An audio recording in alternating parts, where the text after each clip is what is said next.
இப்ப நம்ம பார்க்க போற நாவல் எழுத்தாளர் தமிழ் வெண்பா அவர்களின் முதல் நாவலான தென்றலே திரும்பிவிடு. தென்றல் 25 யாழ் சுற்றிலும் வேடிக்கை பார்த்து கொண்டிருக்க அவளையே பார்த்து கொண்டிருந்தான் ஜெகன். நான் உன்கிட்ட ஒரு முக்கியமான விஷயம் பேசணும் என்றாள் தீவிரமான குரலில் எங்கோ பார்த்தபடி யாழ். மாமா இங்க இருக்கும்போது நீ யார்கிட்ட கண்ணம்மா வேற பேச போற என சிரித்தபடி அவளின் மறுபுறம் வந்து அமர்ந்தான் மகள். மகளனை கண்டவுடன் எழுந்து செல்ல முற்பட்டவளின் கரத்தினை இறுக்கமாக பிடித்து தன் கைகளுக்குள் பொத்தி வைத்து கொண்டான் அவன். உங்ககிட்ட பேச எனக்கு எதுவும் இல்லை, கையை விடுங்க. கோவில்னு பார்க்குறேன், இல்லைனா நடக்கிறதே வேற என மற்றொரு கரத்தினால் அவனின் பிடியிலிருந்து கரத்தினை விடுவிக்க முயற்சித்து கொண்டிருந்தாள் யாழ். ஏ மிஸ்டர், யார் நீங்க? உங்களுக்கு என்ன வேணும்? எதுக்கு தேவையில்லாம பிரச்சனை பண்றீங்க என்றான் ஜெகன் எழுந்து அவன் முன்னே வந்து நின்று முறைப்பாய். அதை கேட்க நீங்க யாரு? தேவையில்லாம எங்க விஷயத்துல குறுக்க வராம இருக்கிறது தான் உங்களுக்கு நல்லது என்றான் மகளுமே காட்டமாய். நான் யாழை கல்யாணம் பண்ணிக்க போறவன், அவங்களுக்கு ஒன்று நான் தான் கேட்பேன். முதல்ல அவங்க கையை விடுங்க மிஸ்டர், இல்லைனா நான் என்ன பண்ணுவேன்னு எனக்கே தெரியாது. மகளின் கைகளுக்குள் பாந்தமாய் அடங்கியிருந்த யாழின் கையை முறைத்து பார்த்தபடியே சொன்னான் ஜெகன். கண்ணம்மா, இவன் என்ன சொல்றான் என்ற மகளின் கவனம் ஜெகனிடமிருந்து யாழிடம் திரும்பி இருந்தது. பதில் எதுவும் சொல்லாமல் உணர்வு துடைத்த முகத்துடன் சலனமின்றி நின்றிருந்தாள் அவள். உங்களுக்கெல்லாம் வாயால சொன்னா புரியாதா, கையால சொன்னாதான் புரியுமா என மகளின் சட்டை காலரை பற்றி இருந்தான் ஜெகன். ஏய், உன்னை தாண்டி கேட்கிறேன், அவன் என்ன சொல்றான் என்ற மகளின் குரலின் ஏகத்துக்கும் கோபம் மட்டும்தான். அதான் அவங்க சொல்றாங்களே, நான் வேற தனியா இன்னொரு தடவை சொன்னாதான் சாருக்கு காதல விழுமோ என்றால் ஏளன குரலில் யாழ்.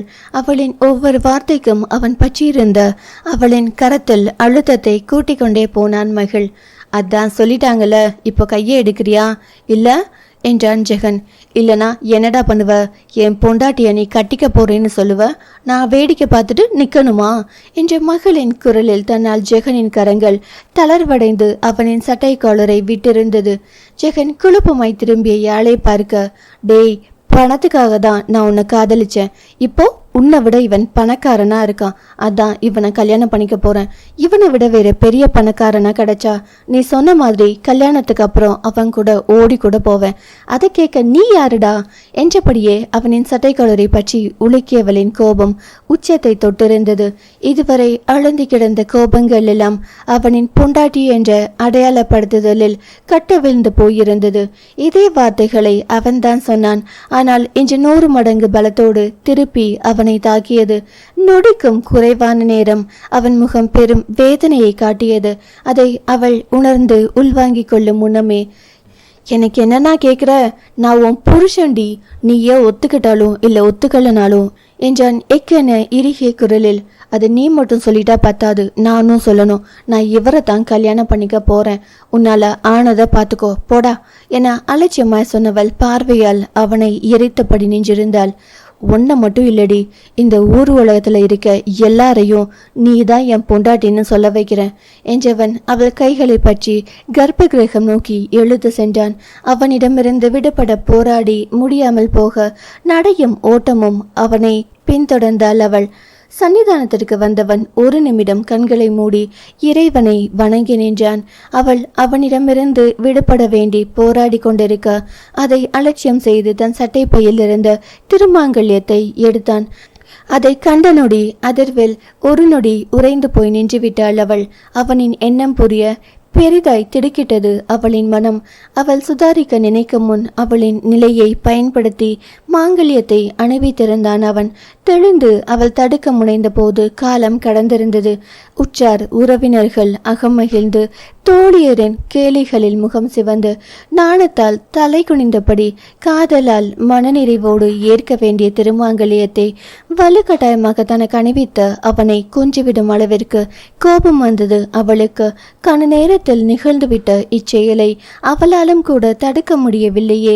தன் பலம் மொத்தத்தையும் திரட்டி அதை அரையாக அவன் கன்னத்தில் இறக்கியிருந்தாள் அவள். அவன் சட்டை கலரை பற்றி உலுக்கியபடியே, ஏண்டா, ஏன் நான் உனக்கு என்ன பாவம் பண்ண? நான் வேண்டாம் வேண்டாம்னு விலகி போனாலும் என்னை துரத்தி துரத்தி வந்து கஷ்டத்தை தரியே. உன்னை காதலிச்சதை தவிர நான் என்னடா பாவம் செஞ்சேன்? சொல்லுடா, சொல்லு, உனக்கு நான் என்ன பாவம் செஞ்சேன் என்றவளின் குரல் ஆங்காரமாய் அந்த இடமெங்கும் எதிரொலித்தது. அதிலிருந்த வேதனை துல்லியமாய் அவனையும் தாக்கத்தான் செய்தது. கேட்டபடியே அவன் மீதே மயங்கி சரிந்திருந்தாள் அவள்.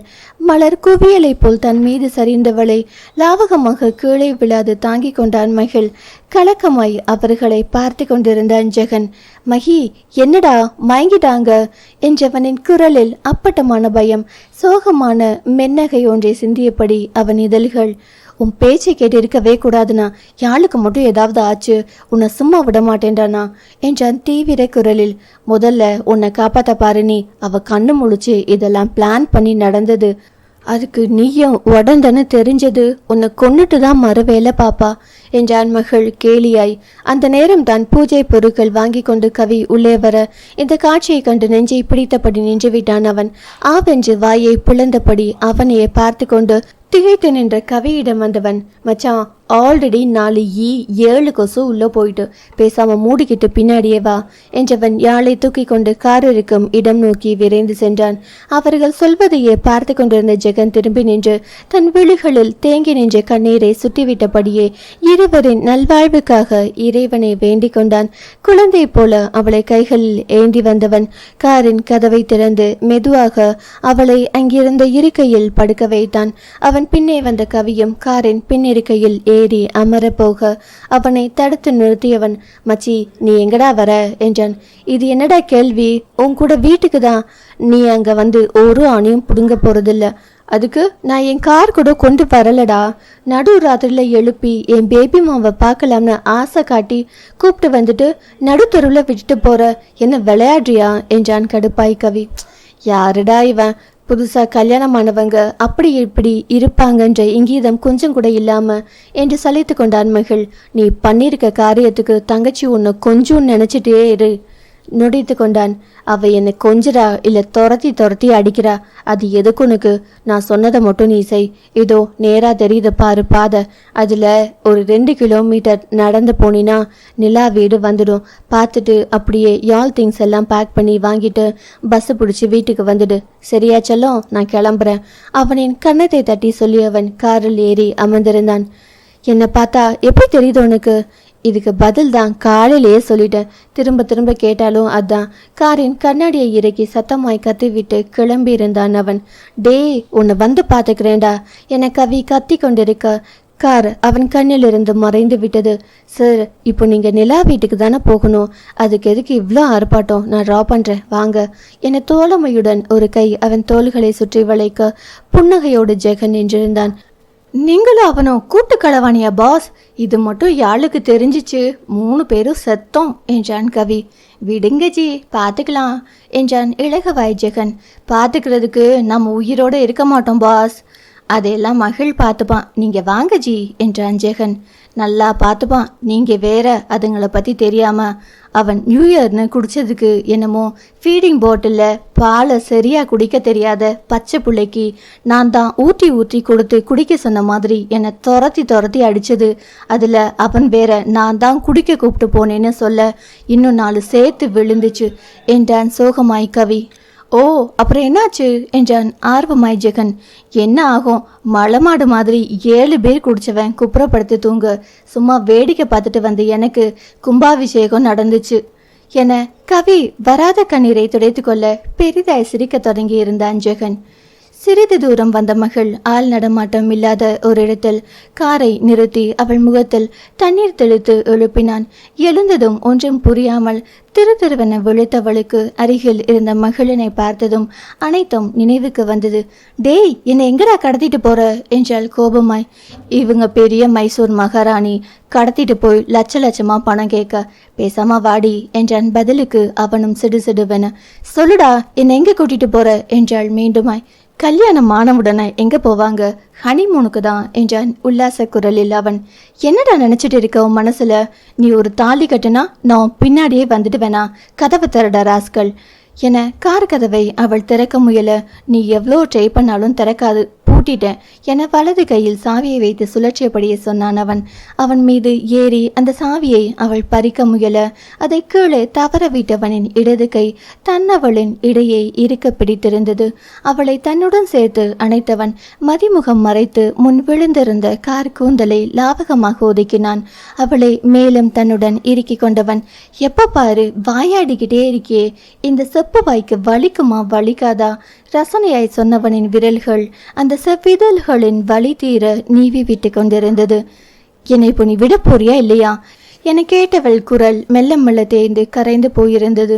ஐ லவ் யூ கண்ணம்மா என்றவனின் குரலில் காதலின் தாபம் அப்பட்டமாக தெரிய நெற்றியில் தொடங்கி முகமெல்லாம் முத்தமிட்டவன் இறுதியாக இதழ்களில் இளைப்பார தொடங்கியிருந்தான். அவளின் அருகாமை தந்த மயக்கத்திலும் புதிய உறவு தந்த உரிமையிலும் இடையே பற்றியிருந்த அவனின் கரம் கொஞ்சம் கொஞ்சமாக முன்னேற இதழ்களின் அழுத்தம் கூடிக்கொண்டே போனது. எவ்வளவு நேரம் இந்த மோன நிலை நீடித்ததோ தெரியவில்லை. அவளின் முகம் தாங்கிய கையில் ஈரம் உணர்ந்த பின்தான் அவளை விட்டு விலகினான் அவன். அவள் அழுகை நிற்காமல் தொடர அவள் முகத்தை கையில் ஏந்தியவன், என்னம்மா என்றான் விழிகளை ஊடுருவி பார்த்தபடி. உயிர் தொடும் ஆழக்குரலில் அவன் கைகளை தட்டிவிட்டவளின் அழுகை பெரிதாய் வெடித்தது. என்னடா, ஒரு தாலி கட்டிட்டா நீ பண்ணதெல்லாம் மறந்துட்டு இழிச்சிட்டே உன் கூட குடும்பம் நடத்தவேன்னு நினைச்சியா? நெவர். இதுவரைக்கும் பார்க்காத யாழினிய இனிமேதான் நீ பார்க்க போற. உன் கூடவே இருந்து அணு அணுவா நரகம்னா என்னன்னு காட்டல. ஒரு நொடி நிறுத்தி அவன் முகத்தை அழுத்தமாய் பார்த்தவள், மூச்சு வாங்க, நீயே என் காலில் விழுந்து என்னை விட்டு போயிடு ப்ளீஸ்னு உன்னை கெஞ்ச வைக்கிறேன் பாருடா. அப்படி இல்லைனா நான் யாழினி இல்லை என்றால் ஆவேசமாய். அவன் சட்டையை பிடித்து உலுக்கி கொண்டே மீண்டும் தன் இருக்கையில் அமர்ந்து கொண்டவள் முகம் இறுகி கோபத்தில் சிவந்து போயிருந்தது. கண்டிப்பா நம்ம காதல் நம்மளை ஒன்று சேர்க்கும் கண்ணம்மா என மனதில் அவளிடம் கூறியவன் தலையை அழுந்த கோதிக்கொண்டு வண்டியை எடுத்தான். வெளியே வேடிக்கை பார்ப்பது போல அமர்ந்திருந்தவளின் எண்ணம் பல வகை கலவையாக அவள் நெஞ்சை அழுத்து, நீ மட்டும் இருந்திருந்தா எனக்கு இப்படியெல்லாம் நடக்குமா? ஏம்மா என்னை இப்படி தனியாக தவிக்க விட்டுட்டு போயிட்ட? என்னையும் உன் கூடவே கூட்டிட்டு போய் இருக்கலாம்ல என நினைக்க அவளை அறியாமலே கண்களில் கண்ணீர் வடிந்து கொண்டிருந்தது. அவள் மனம் முழுவதும் அவள் தாயை சுற்றி சுற்றி வந்தது. இப்போது அவளுக்கு தாய்மடி அவசியம் தேவையான ஒன்றாய் இருந்தது. அவள் அப்படியே சிறுவயது ஆளாக மாறி தன் தாயின் கால்களை கட்டிக்கொள்வதைப் போல ஒரு பிரம்மை. அந்த நினைவுகள் தந்த சுகத்தில் அப்படியே அமிழ்ந்து போனாள் அவள். அதே நேரம் மகளினின் மனமும் கடந்த காலத்தை தான் நினைவுகளில் மீட்டிக் கொண்டிருந்தது. தொடரும். அடுத்த அத்தியாயம் நாளை கேட்கலாம். கதையை தொடர்ந்து கேட்கணும்னா சேனலை சப்ஸ்கிரைப் பண்ணுங்க. நன்றி. பேசும் கதைகளின் குரலாய் நான் மனோசங்கரி.